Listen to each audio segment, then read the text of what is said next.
This episode of Digital Photography Cafe is brought to you by Focus Pyramid, the autofocus lens calibration tool for your camera, and by DaisyGrip, for a child's smile for a photographer's camera.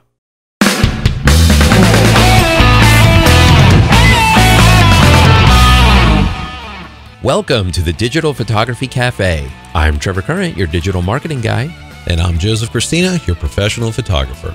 So grab a latte, pull up a chair, and join us as we chat about the art and business of photography. So hey everybody, welcome back to the show.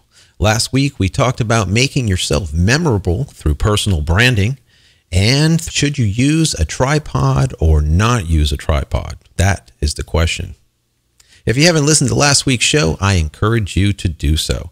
You can find us on iTunes or listen in your car through Stitcher Radio, or simply head over to the website, digitalphotographycafe.com, and listen online.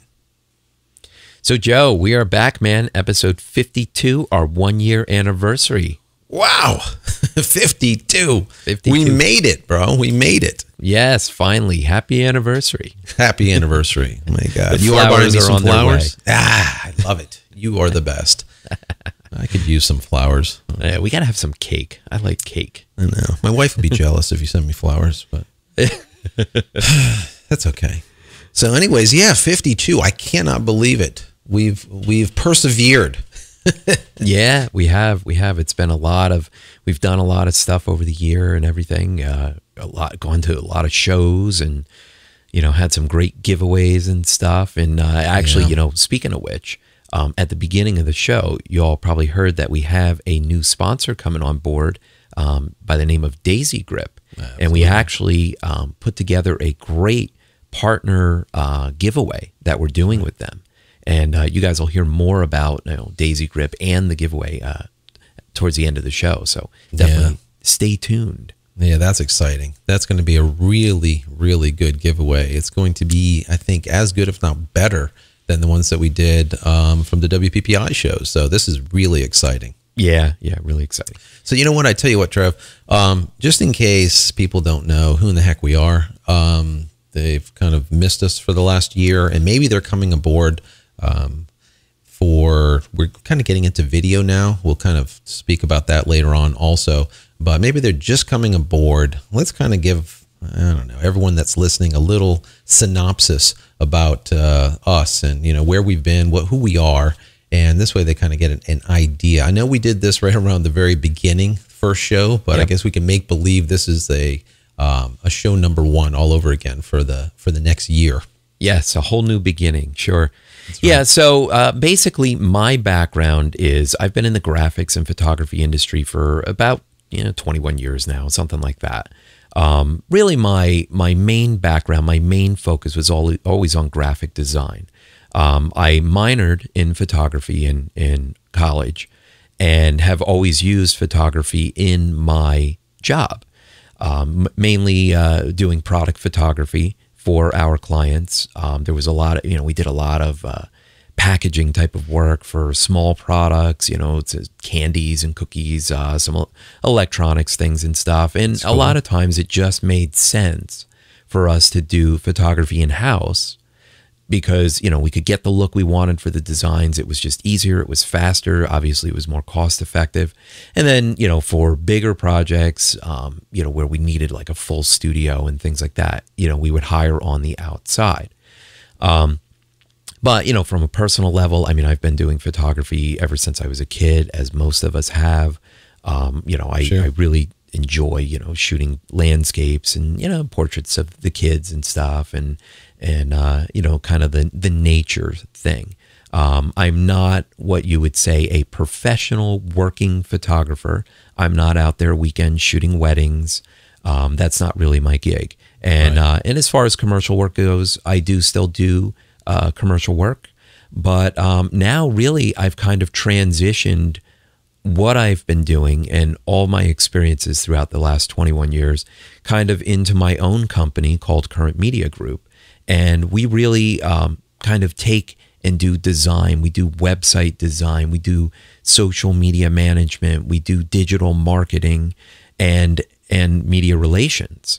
And that's how we're making a lot of new connections with other photography companies from around the world, and working together with them to help, build exposure for their brands and help connect them with photo enthusiasts and professional photographers out there. So that's really kind of how I've transitioned, and I've taken all this new technology and these new things that we've been learning over the past several years, and really applying them to my own business now, and to a whole new industry.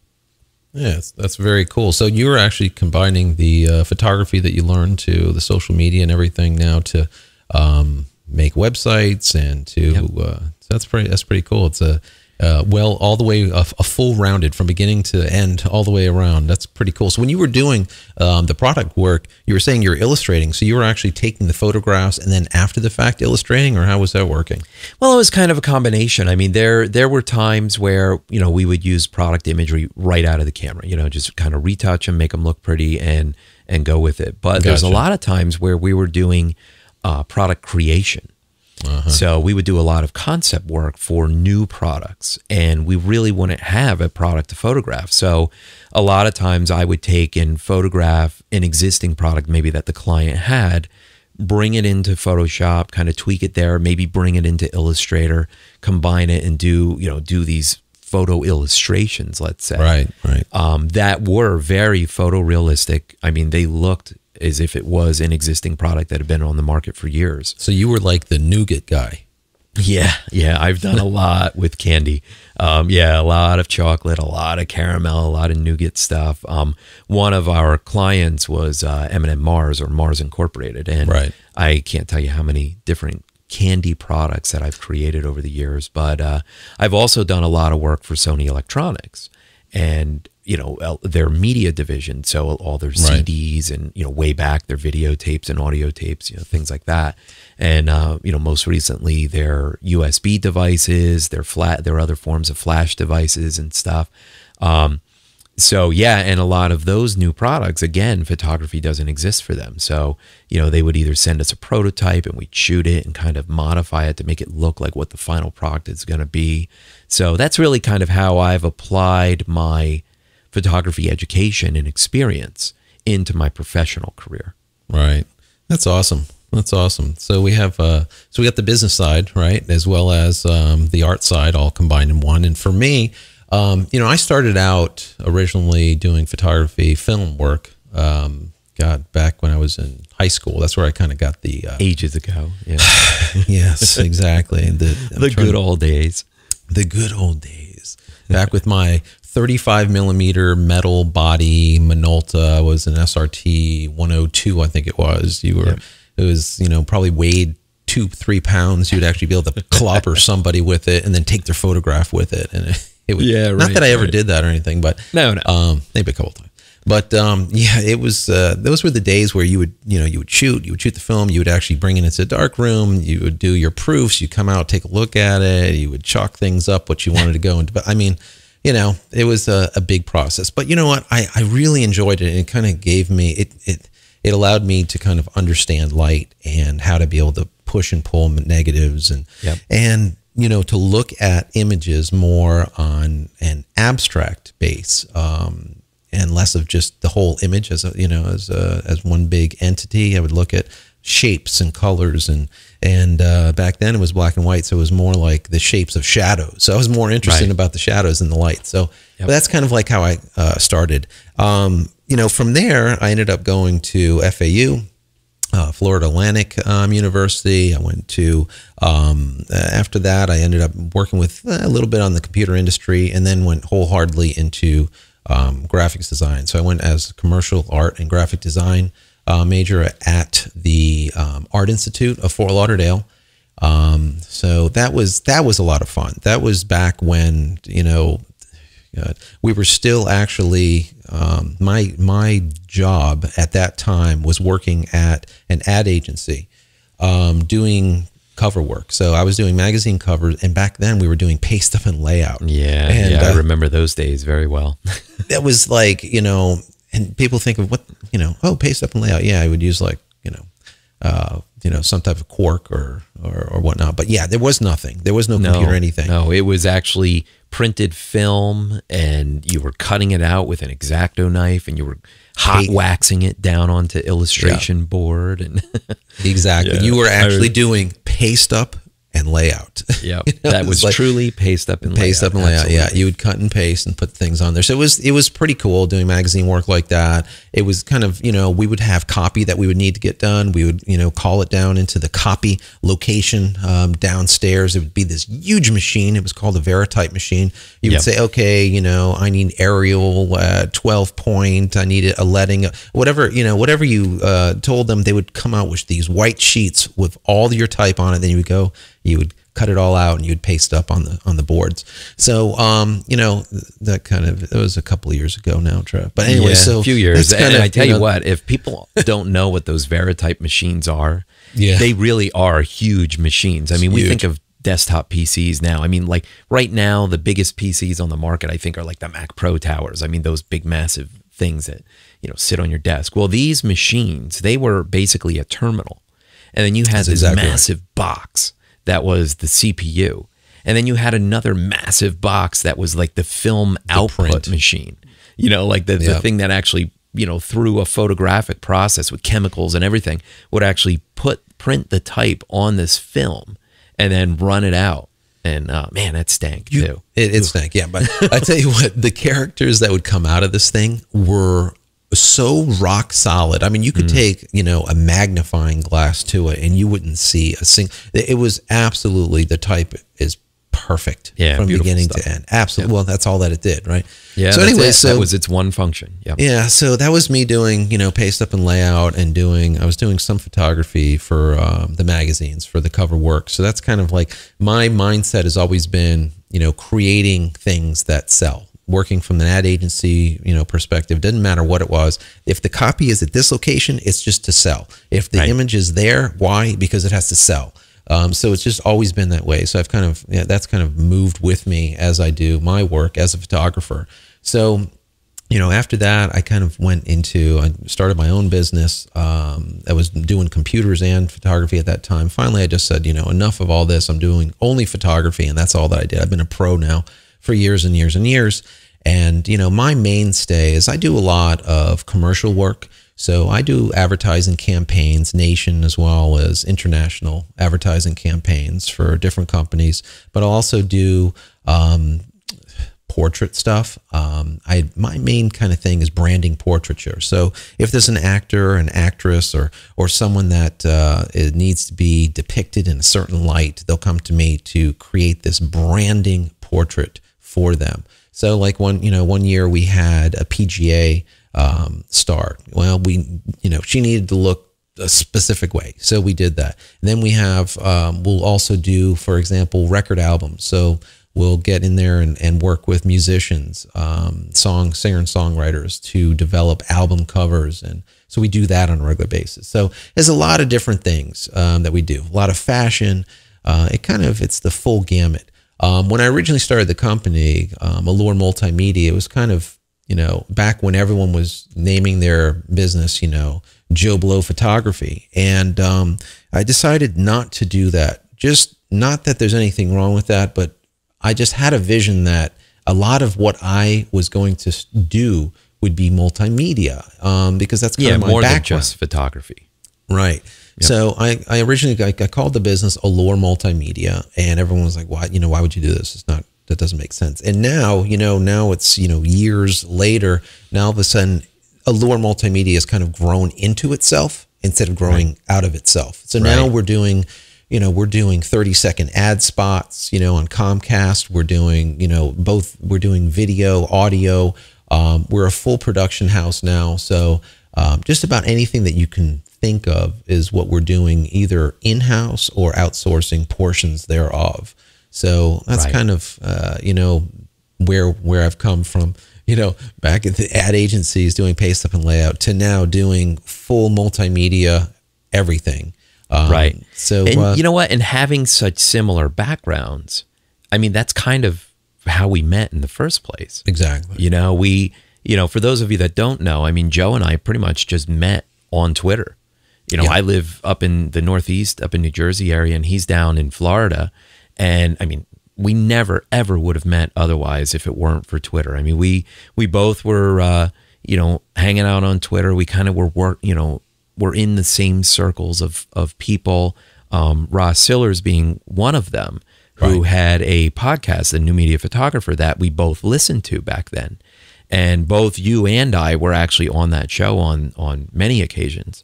Yeah. And, we kind of just started communicating together through Twitter. And then I remember the one night, it was, in our night owl mode here, we both had a Skype call for the first time, and we were on the phone for like, I don't know, a couple hours, just learning about each other's backgrounds and where we come from and stuff, and that kind of all started the ball rolling. We got really learning about each other's businesses, and at the time I had been running currentphotographer.com for a while, which is a photography resource site. So, I was connecting with photographers to have them come aboard as contributors and guest bloggers.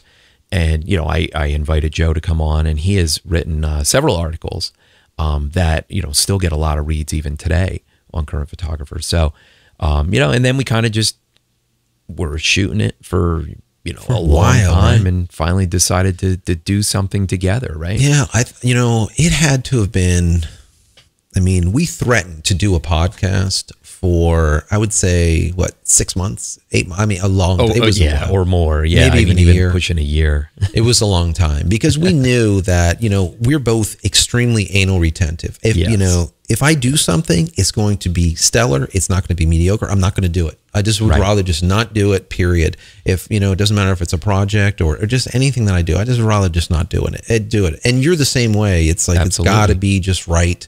And we were thinking, are we going to be able to do it? Are we going to be able to, the idea is just to do it, just to have a good time. That's one thing. But if we're trying to help people out there by giving them our knowledge, and just like we originally said when we developed the podcast itself, it was going to be the art and business of photography. But our twist was, no matter what we talk about, we want to be entertaining.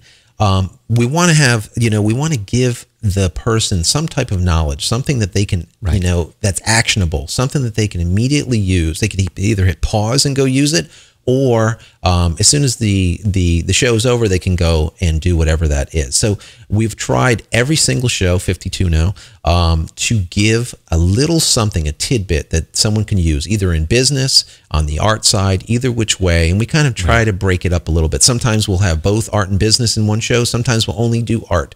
It just, it just depends on what is going on. And we'll throw in some news in there, here and there. But the main thing is we want to give you guys something of value. So when we started it, we're like, well, are we going to be able to do this? Are we going to be able to do this every single week? Yeah.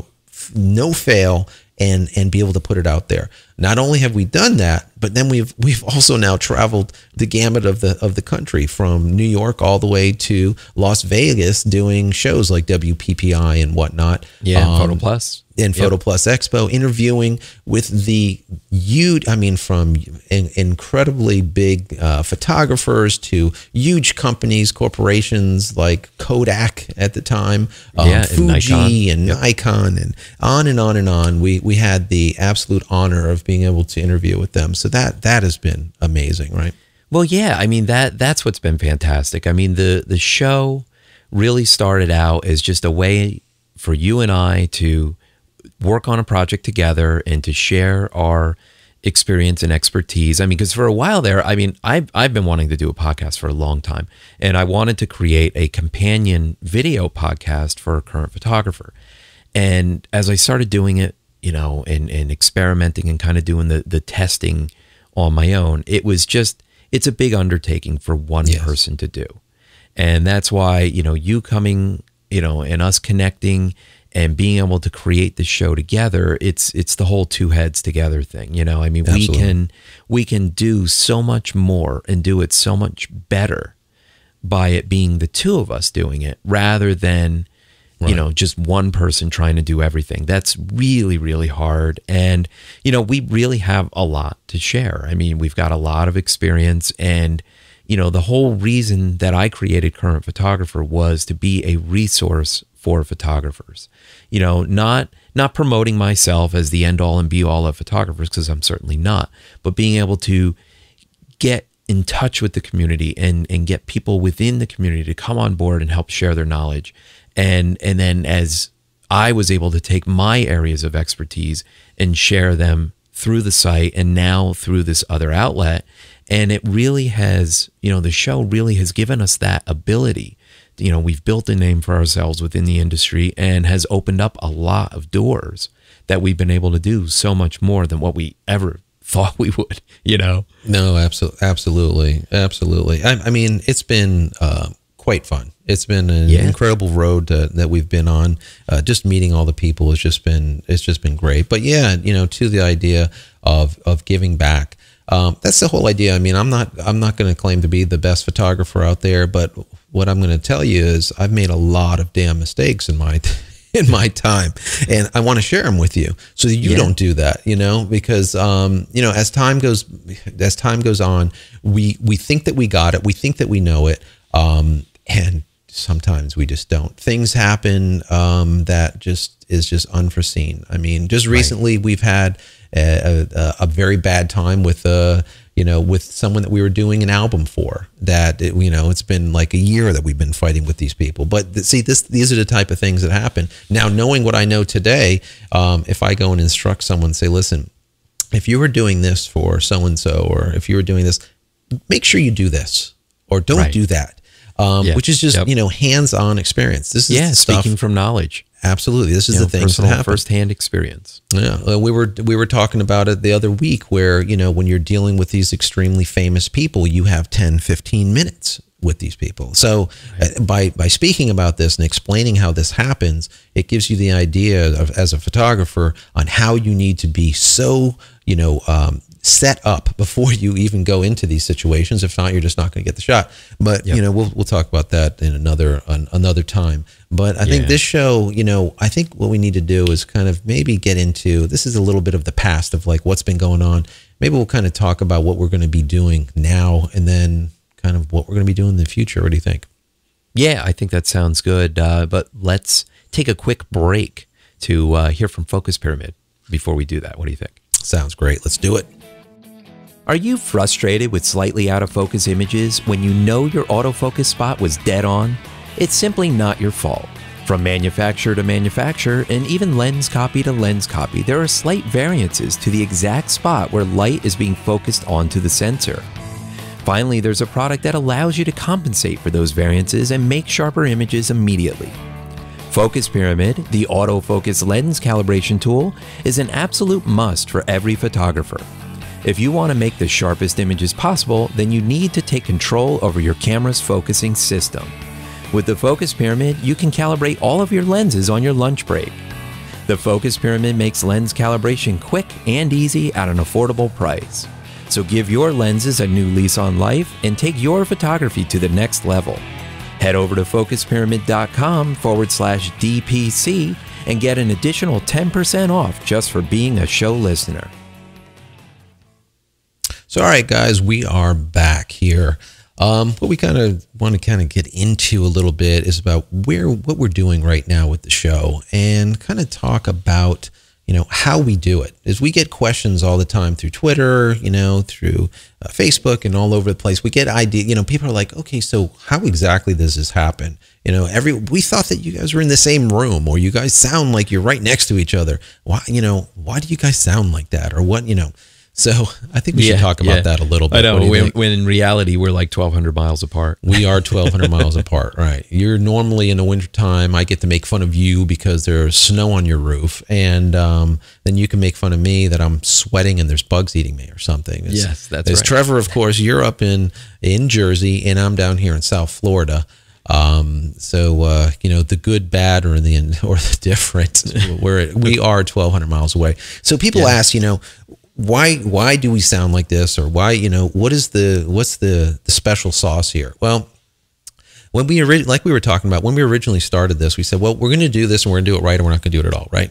So what we did is we went out and bought equipment that we thought would have some I guess, longevity to it. It's going to be around. We're not going to be buying, a snowball, and then we're not going to be buying a little, all these different mics. We did start out with some high quality. We started out with, I think it was the Samsung, right? High quality USB mic, right? Yeah. Now I had already had that mic, and I know you had a mic. So for us to start out there was a great option because we had great audio sound, great audio quality, a good tone to it. And we didn't have to purchase any additional equipment at the time. Exactly. So we said, well, I think it's time that we'll take the plunge. We're going to get, a high-end mic. We went, we looked at, what is it? The ones that we're using right now, they're Electro Voice RE20s. Yep. These are the mics that have been used for probably about 25 plus years in radio. It's just, we've listened to many of them. There was, of course, you have the Heil, Did a ton the of PR40s. research, yeah, absolutely. A lot of people, they love the Heil PR40s. They sound great too. We said, well, you know what, we're going to go with the RE20s because they've been around for a long time. We know what they sound like.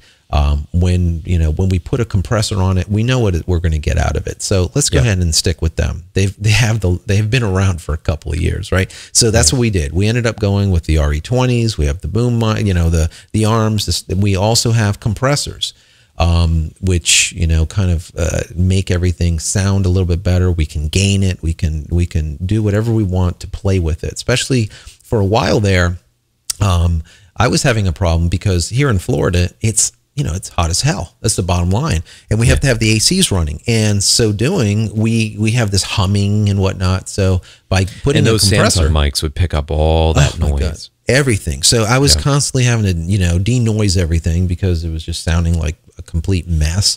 And so now with the compressors, I can actually run the AC if I would like and be able to dial out all that humming.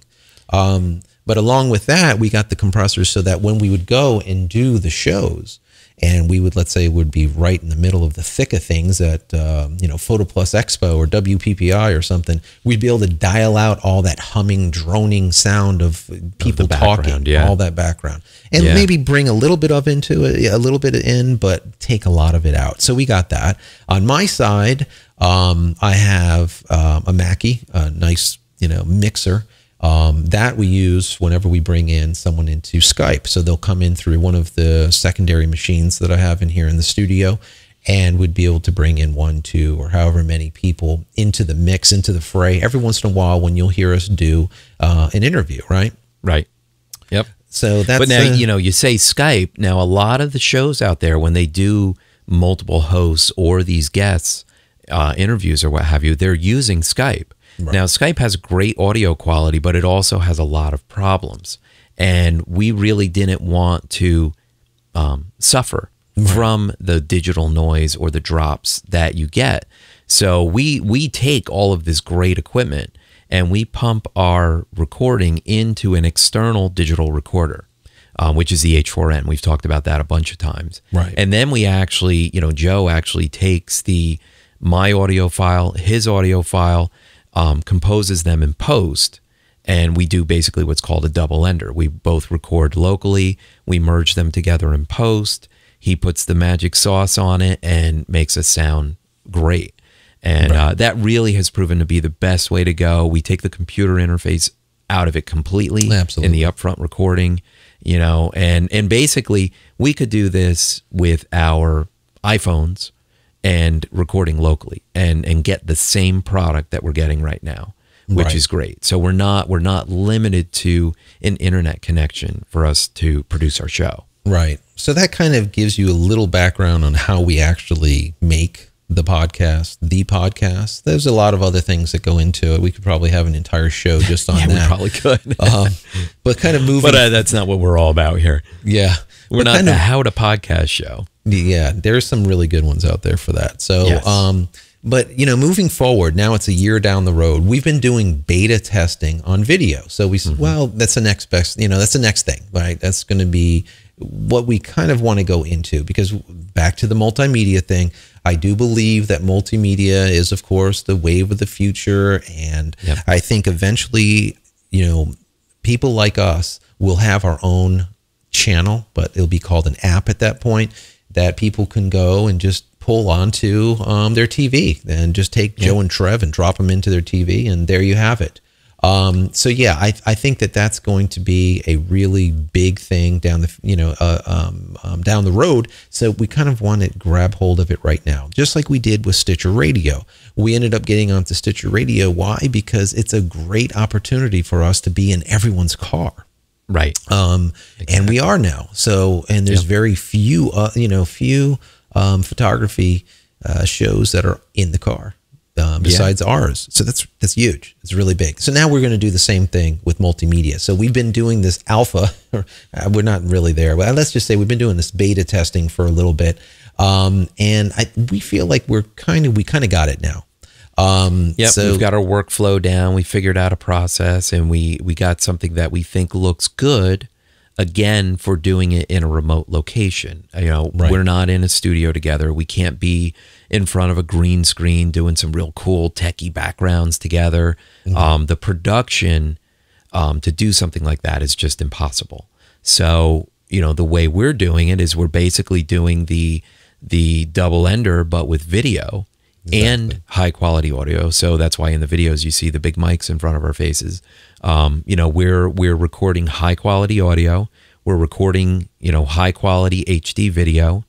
And again, Joe is doing his mastery magic work in the background and kind of composing it all together into, basically what you guys are seeing now. Right. And that will be, that's done in Premiere is what we use. We used to use Final Cut, and then Final Cut, Apple decided to, lose their damn minds and do this Final Cut 10 where it's turned from pro to, let's say, prosumer. And there's a lot of things that we just can't do. So we've moved into Premiere, and that's what we've been using ever since. So Premiere has been working out pretty well for us. So yeah, we're on like probably episode maybe 4 or 5 that we've done this video, and you can see how it's, iterated, right? There's been these changes that have happened, tweaks. Yeah. So like right now, I think we like it. I mean, we can always make it better. We always want to hear from you guys, what you think. So take a look. Let us know. If you're listening, do us a favor, get onto the website and watch one of our videos. The other side of that is we are now going to be placing it into iTunes. So what that means, you'll be able to not only subscribe to our MP3, our audio, our podcast, but you'll also be able to subscribe to the video cast. So we're going to have both high quality video, high quality audio, and you'll be able to listen either way. So that's really, really exciting. Our goal here is new and noteworthy, right? Yeah, that's absolutely right. I mean, we're going to do HD video, and we're taking the financial plunge because, we have to host this content. Right. So we're taking a financial plunge. We're going to get it, up to our hosting servers. We want to get it in iTunes, get that exposure there, make it available there. And the beauty now for Apple users is the HD stream that we're going to be providing is compatible with the iPhone 4, the iPhone 4S, the iPod Touch, Apple TV. Plus, the HD stream is also going to be available through regular RSS. So if you're not using an Apple device, that's okay. You can still subscribe and get it through RSS on whatever video player you're using, your computer, of course. And we're going to continue to have the video up on YouTube, only now we're going to be uploading HD video as opposed to standard def video, which will look so much better. So we'll be extra ugly at this point. We'll really crisp and clear so you can see how just god awful we look. All the faces the faces for radio that we're now going to be on video. So it's okay. It's all right. People have really they've liked it. They've given us a lot of positive feedback as far as the video side of it. I personally, as an artist, I love to do show and tell. So, we're doing a episode, and let's say we're talking about a lens baby. Well, I'll just go in the cabinet, pull out one of the latest composers and be able to say, you see, and it does this, and it does that, and it does this. I love that, to be able to share. I feel like I'm, kindergarten again doing, yeah, well, photography is a visual medium anyway. I mean, we as photographers are used to looking at things. So, You know, we're hoping that our show comes across as more than just talking heads, and that we're providing additional valuable content through the video. And like we said, you know, multimedia is the way of the future. It's not just audio, it's not just video, it's interactivity. And, you know, moving forward into the future, what we're looking at is, you know, the video will be available on Apple TV, of course. And, you know, they really were kind of like the first with the set-top box, you know. So I have an Apple TV first gen that I've been using for years to watch video podcasts on the big TV, you know, and it's great. I really enjoy it. But now the new Apple TV is so much more interactive. Now you can get your Netflix with it, and you can, you know, do other things with it. Very cool. Of course, you know, the Roku box. I mean, that is definitely a goal for us in the future, is to get the show into a Roku app so it's available on your desktop or on your big TV there too. Yeah, Roku is pretty cool. I like Roku. And then You're doing a lot of Google great stuff TV. with Roku. Yeah. And you know what's interesting too is a lot of the major manufacturers of TVs are now developing apps. And like we were talking about before, everyone's going to have an app, right? Let's not say everyone, but you know, content providers will have an app. And what is really cool is Samsung has this new method, let's say app method, where let's say you have a show, or you got, let's say, Flickr, or you have whatever it is. You take the app and you pull it onto the screen, you know, and now all of a sudden you have that app in there, and you can go ahead and do whatever that specifically is to do. So it's really pretty neat. Let's say it's Facebook, you pull the Facebook app on there, you know, so they're really making it app centric. So your TV, you know, there might come a day where you're not necessarily, you know, we're pushing to get onto Apple TV, or we're pushing to get into Roku or to whatever.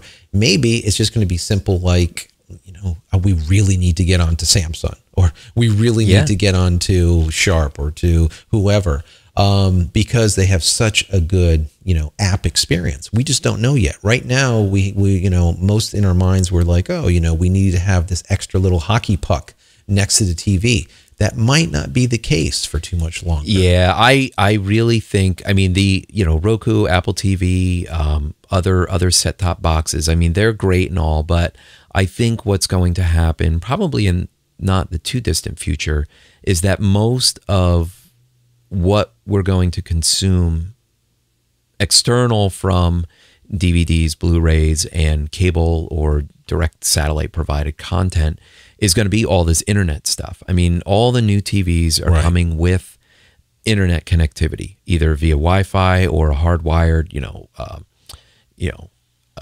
Ether connection. Sure. They're all starting to come with these built-in apps. I know Panasonic has them. I know Vizio has them. And as, you know, the older flat panel LCDs and plasmas start phasing out, and people want the latest and greatest in the new stuff, they're going to be having access to all these apps. And whether Digital Photography Cafe is available on its own app on there, or through another provider's app, like let's say, you know, Yahoo TV, or, you know, like Stitcher Radio, through how we're doing the audio, whether our video is available through another aggregate like that, you know, you're going to be able to watch us on the TV one way or another, right? That's like, so, you know, that's definitely our future goal. We want to make sure that the content is of a high enough quality that not only people are entertained, but they're also, like we said from the very beginning, they get that actionable piece of tidbit of knowledge that they can immediately go and use. Absolutely. For a photographer or for a photographer's business. So back to the art and business of photography. So that's going to continue to be our model going forward, via, you know, either if you're just listening through a podcast, or you're actually watching us now through HD, through video. We're still going to continue with that whole mindset. So the thing that I do like about the video is, like we were saying with the show and tell, we're going to be able to show things a little bit better. Maybe get into a couple of demos, or there's just going to be there's going to be a new feel to the show. It just opens up the possibilities of what we can do. You know, I mean, we're always going to do the audio because we can. And we know that there's people out there that just want the audio version, but the video really opens up a whole bunch more of opportunities that we can, the different things we can pursue. If you wanted to do some demo on a really cool technique you just, figured out in Lightroom, sure, you could do that. If I wanted to do a demo on using a new social media tool, I could do that too. Right. And it's so easy to integrate it into an existing video system. And again, moving forward, interactivity is going to be there too. I mean, we may be able to actually do more live stuff through the video and have that real interactivity with our audience and we chat with people in real time. We've looked into doing some of the Google Hangout things, but it just, we haven't done it as of yet. We might still do it. They have been getting better with the way Google Hangouts are set up. So it might not be too far down the road. So that's something to look in, to watch out for. But that's something that we're looking into. But yeah, the interactivity, I like to be able to have these questions, because questions come in all the time. But it's kind of like a question and then we answer it. A question. I like to be able to talk with folks throughout not only the country but the world regarding these topics. So once we do go live, like right now we're live, someone can come in with an idea and say, hey, and I just don't think the answer is a chat room. I just I just don't feel like, unless you have a lot of moderators in there, keeping everything, let's say on the up and up, it can get, kind of funky really quick. Yeah, it can get messy. It can get messy. And we've seen that in the past. Is if you and I are sitting here, we're trying to, produce the show. I mean, we're trying to be the talent. Right. We can call ourselves that for the show. And it's really difficult to be moderating and reading a chat room and stuff while you're trying to produce the show and keep your thoughts together and stuff. So yeah, having some other form of interactivity, maybe it's some type of video call in, maybe it's even some type of audio call in, that we can do it on the fly in real time. I mean, would be something that would be really interesting. And there's technologies out there that allow us to do it right now, but it could be a Google Hangout, it could be. Yeah. That's definitely a possibility. I mean, I like it. I like they're doing a lot with it, and they're really changing it up a little bit here, there, and elsewhere to make it better. So, and there's some people out there that are doing well with the Google Hangouts. It's not exactly what we want as of right now, but we're going to keep our eyes open for it. But we're also going to look into doing some interviews. We've had some requests here and there for some interviews. We're really not an interview show, but there's so many good photography interview shows out there already. We don't want to kind of reinvent the wheel. No, we don't want to be another interview show kind of talking to all the same people that you guys have probably already heard from. There's so many people out there doing interviews that are doing such a great job. They really have a great interview style. And, that's why, our whole thing was always just a casual chat about the art and business of photography. So, yes, we do like having conversations with people, but maybe it's more outside of the mainstream of the normal interviews that you would see.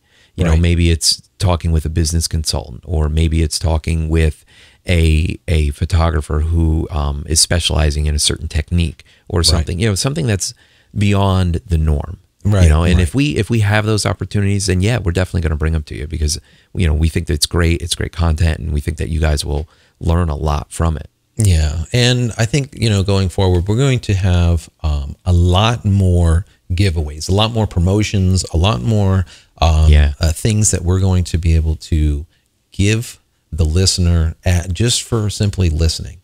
So and that kind of moves us into our new new advertiser, DaisyGrip. Have you ever tried to photograph a child who was on the move and wouldn't settle down? A child who just wouldn't give your camera the time of day no matter what tricks you tried? If so, we have some great news for you. Introducing the DaisyGrip, your go-to tool for capturing a child's smile. Just think of the DaisyGrip as your third hand. Just place it into your camera's hot shoe, insert the child's favorite toy or puppet, and let the smiles begin. Imagine the storytelling magic that you'll have at your disposal with a ferocious lion or a friendly monster sitting on top of your camera. For the ultimate attention getter, place your smartphone into the DaisyGrip and play the child's favorite cartoon. With the addition of a DaisyGrip bracket, you can free up your hot shoe for a flash or wireless transmitter. Let DaisyGrip put the space above your lens to work for you. Make this indispensable tool your new best friend. Head over to daisygrip.com/DPC to get the listener discount.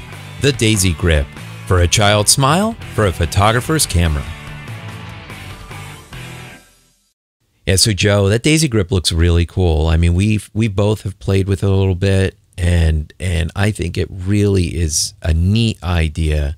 You know, we've had a couple conversations with the inventors of it, and we actually met them in person for the first time out in Las Vegas back in February when we did WPPI.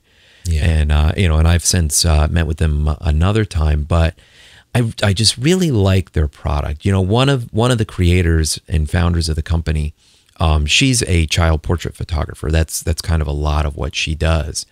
And I know her husband and co-creator, he has worked with her, you know, during these sessions.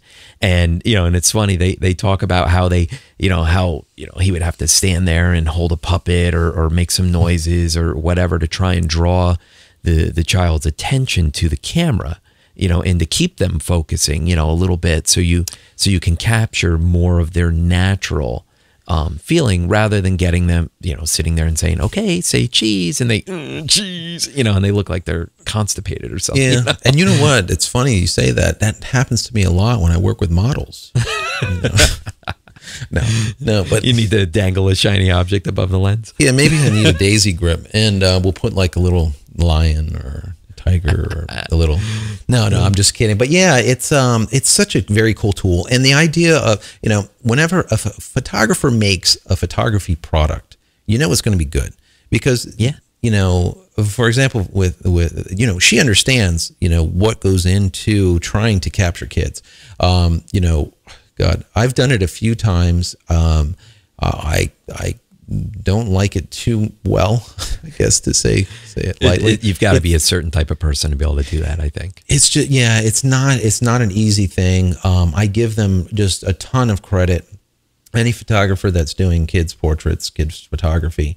That and pet photography, right? Yeah, I would rather do the pets, I think. But you know, because, you know, kids, it's either hit or miss. It's either it's going to be stellar, or it's just going to be just a train wreck. You know, it could be, it could turn nasty really, really quickly. But yeah, when a photography makes photography product, it usually comes out great. And this is a perfect example. And you know, we are very, I would say, cautious on bringing in, you know, different, let's say advertisers, because we really need to, you know, feel like we kind of get them and they get us, and it's a good meld between the two, right? Yeah, and we have to believe in the product. I mean, we have to really, I mean, that's one thing that you guys can rest assured, that we're not going to pimp something out and promote something just to make a buck. Yeah, just because. We're not going to do that. I mean, if we don't think that it's a quality product, if we don't believe in the company and what they stand for, then we're not going to bring them on as a sponsor. It's just the way it is. I mean, you know, it's not worth jeopardizing our reputations, because basically, for all intents and purposes, if they come on as a sponsor, we're endorsing them, we're recommending them, and you know, we definitely both feel comfortable and very confident in DaisyGrip and the product they offer. We believe in them as a company and the people that founded them, and we think it's really a good blend for what we're doing. Yeah, absolutely. And the product is just really cool. It's just such a great idea. And, you know, as time goes by, I see that they have a lot of new things that are kind of in the pipe. And it's really, really a great idea. But the way it's created, I mean, I got to play with one. I think, where was it? I think it was in Vegas. And it's just neat the way it's put together. It's basically like having a third hand on top of your camera. The thing that I really like of it is being able to stick like an iPod Touch or your phone or something into that hand, right? That's just so cool. There's so many different uses that you can do with that. Oh yeah, absolutely. I mean, I know in the video we we talked about it being, play a video on it for the kid. But you know what? It can also actually work for doing location news and stuff. Maybe you want a teleprompter. There's several teleprompter apps out there for the iPhone, right, where you can actually put one iPhone in the holder and actually control it from another iPhone. So the talent, the person in front of the camera can actually control that and read right from it. Right. And then it's right above the lens. You look like you're looking right into the lens. It really is a neat idea. It's definitely versatile.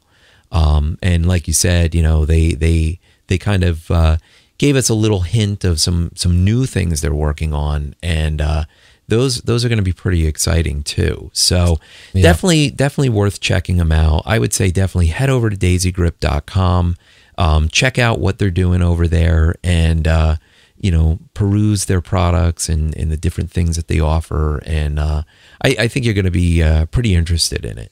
And I know they've gotten a lot of really great feedback from the trade shows that they've attended. So it's definitely want to check that out. Yeah, we have to welcome to the show, right? We got to welcome them aboard. So, and we have a really cool giveaway that is going to be starting immediately, right? Yeah. Go ahead and tell them about that. Because this is exciting. Yeah, kind of, to celebrate our new relationship with DaisyGrip. We've partnered with them for a great giveaway. So DaisyGrip is going to be giving away a new iPad. Is that the iPad 3 or the iPad HD? Yeah, I know. No, it's the new iPad according to Apple. So it's the Wi-Fi model, 16 gigabyte. It's the $499 retail value. So it's really cool. A great hardware. I don't know if you guys have ever seen it or not, but in person. But that display is just amazing. Now with that new Retina display, those images are just so sharp. It's crazy. And so vibrant. It's really just an amazing piece of hardware. I know I have the first generation iPad, and I look at it and I think, oh wow, that looks great. And I kind of ducked in the Apple store one day and looked at the new iPad, and it's just, there's no comparison. It's like when you pinch into that, it's just liquid. I mean, it's, from let's say a foot or two away, you cannot see a single pixel. It's just one continuous it's continuous tone. I mean, it just looks amazing. Absolutely. And, and again, best of all, I mean, we've been promoting using iPads as a portfolio solution for a long time. And now the new iPad makes that even better, because now you can have, an image that's even higher resolution. So if you want your viewer to be able to pinch and zoom to see the detail more, now they can. And it is just razor well, sharp. You're at 2048, in comparison to 1024. So you have double, the number of pixels, basically double the resolution. So it's really beautiful stuff. So it's sick. So the first place winner is actually going to get one of the new iPads, which is a $499 value, along with a DaisyGrip. So that way you can try it out for yourself. You can, put it in your camera's hot shoe there and, try it out and see how it works for you. And maybe, even if you're not a child photographer, there's a million other uses. So it's definitely a great prize to win. And we're also going to select 4 additional winners to receive DaisyGrips. So I think that'll be really cool. It'll get them out into people's hands. They can try them and see for yourself how cool the product really is. So 5 people will be winning something in this next week. Absolutely. So that's exciting. By the time you listen to this or see this, the promotion starts this Monday, which is May 7th, and then runs to the following Monday. So you'll want to get onto it real quick, and you can actually head over to digitalphotographycafe.com, and right at the top of the page there, there'll be a post about the contest, and you can actually enter right there in the post. Right. So it's really easy to do. You don't have to go anywhere else to get involved. It's right on the site. It's very cool. Well, I tell you what, Trev, normally the show is all about everyone else, and this show has been all about us. This is the first time that we've actually done this, where I guess it'd be second. It would be the first one out of the gate, and now we're at our 1 year mark where it's kind of more about us here. But, obviously we'd like to, welcome the new sponsor. We want to welcome anyone that hasn't seen or listened to us in the past. And, hopefully, if you have the opportunity, please go over into your iTunes and subscribe, because by doing that, we know who you are. We not really who you are, but we know that you're there. And we're not talking to ourselves, Absolutely. right? So please subscribe. If at all possible, subscribe. Throw us a 5-star rating if you like us. We would really appreciate that. It helps us to get up to the top. We're doing really well right now, but we can always do better. We really need your help. Please, if you like it, go ahead and give us a good rating. And then, kind of going forward, we've kind of given you the past, the present, and the future of what we're doing. And, we're, hopefully a year comes by and we're going to be able to do the same show all over again, but 2 years down the road, right? Yeah, that's right. That's right. And, we love your feedback. So if you guys have any type of comments or things that you'd like to see on the show, definitely send us a message. You can head over to digitalphotographycafe.com, send us a note through the contact form, or you can even connect with us on Twitter at dphotocafe. And like Joe said, please subscribe to the show in iTunes or via RSS even, and they'll be delivered to your computer for free and automatically. Absolutely.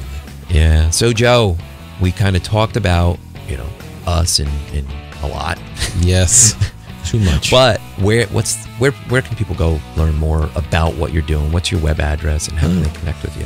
All right. Well, they can find me over at the website, alluremm.com, on Twitter at Joseph Christina, and that's Christina without an H, on Facebook, facebook.com/AllureMM, and finally on Google+. You can go to g+jc.com.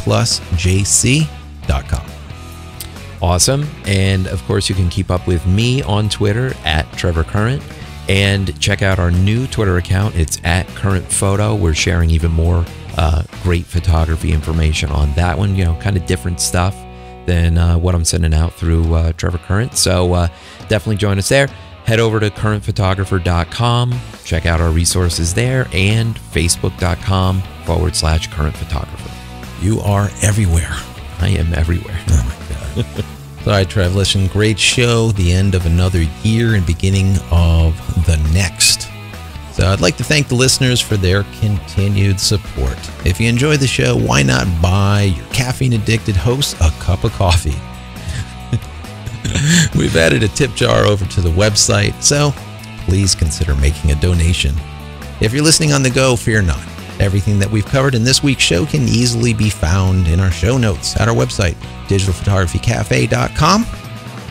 Once again, keep your questions and comments coming, and we'll talk to you next week.